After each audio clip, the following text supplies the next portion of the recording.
In this Adobe Premiere Pro tutorial, we're going to create a circular Facecam overlay that is commonly used in gaming videos and live stream recordings. Instead of showing your webcam in a rectangular box, we'll convert it into a clean circular frame. Let's get started. First, place your Facecam clip on the timeline, usually above your gameplay footage. Select the Facecam clip. Now, go to the effects panel and search for rounded crop. Drag and drop the effect onto your Facecam clip.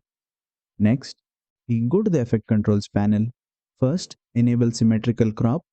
Now set the left value to 35, then set the top value to 20. This will crop the frame and help shape it into a square area around the face. Next, set the roundness value to 100. This will turn the cropped frame into a perfect circle. Now look at the offset values. You can adjust the offset position to move the circular crop so that the face sits properly inside the circle. This helps you center the circle exactly around the person in the Facecam.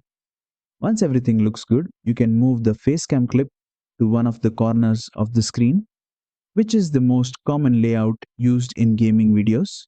And that's it. You've successfully created a circular Facecam overlay in Adobe Premiere Pro. If this tutorial helped you, don't forget to like, share and subscribe for more Adobe Premiere Pro tutorials.